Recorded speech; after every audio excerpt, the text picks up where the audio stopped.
तो दोस्तों कल है मैच नंबर 52।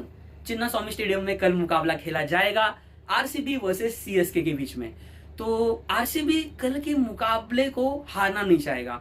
कल वो पक्का 2 अंक कमाकर वो पॉइंट्स टेबल के टेबल टॉपर पे पहुंचना चाहेगा, यानी कि पहले स्थान पर कल आरसीबी 16 अंकों के साथ पहुंचना चाहेगा।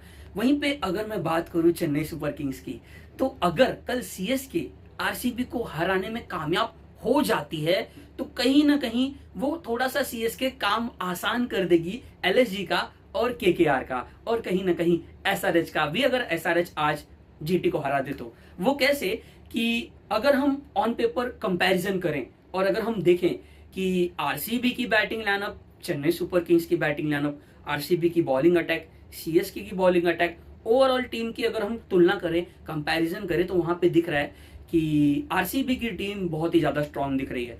और ऑनेस्टली अगर मैं कहूं दोस्तों, तो मुझे कल के मुकाबले को जीतने के लिए भी बेंगलुरु बहुत ही फेवरेट दिखाई दे रही है। अपने घर में खेल रही है। पिछला मुकाबला उन्होंने आरआर के सामने जीत लिया था, तो अब घर पे आरसीबी को जीत मिल चुकी है। लेकिन अब सीएसके तो टाटा आईपीएल 2025 के टूर्नामेंट से बाहर हो चुका है, तो अब कुछ बचा ही नहीं है सीएसके के पास खोने के लिए।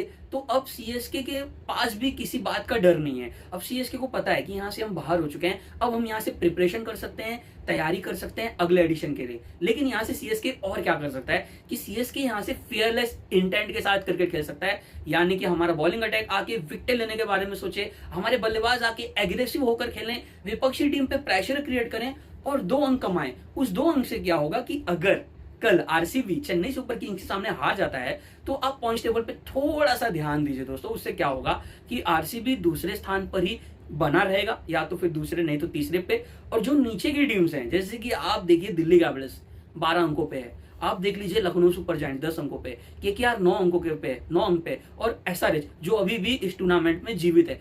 इन टीमों के पास एक अच्छा अपॉर्चुनिटी होगा कि आरसीबी 16 अंक नहीं कर पाए, यानी कि अभी भी कोई टीम ऐसी नहीं है जो 16 अंक कर पाई है। तो अगर कल आरसीबी कल के मुकाबले को जीतता नहीं तो उससे 16 अंक नहीं हुए रहेंगे। इट मींस कि लखनऊ के पास अच्छी अपॉर्चुनिटी होगी कि आने वाले गेम्स वो जीते और टॉप 4 के करीब पहुंचे। लेकिन अगर कल बेंगलुरु को जीत मिल जाती है तो फिर उसके 16 अंक हो जाएंगे। इसका मतलब बेंगलुरु 16 अंकों के साथ टेबल टॉपर बन जाएगा। दूसरे स्थान पे मुंबई आ जाएगा 14 अंकों के साथ। अगर आज गुजरात जीतता है तो उसके 14 हो जाएंगे, या फिर 15। पंजाब के 13 अंक ऑलरेडी हो चुके हैं। इसीलिए कह रहा हूं कि सीएसके की जीत से एसआरएच और एलएसजी का फायदा हो सकता है, कि कोलकाता का भी फायदा हो सकता है, और अगर हम यहाँ पे देखें तो दिल्ली कैपिटल्स का भी फायदा हो सकता है। तो कल अगर सीएसके जीतता है तो कुछ टीमों का बहुत ही फायदा हो जाएगा।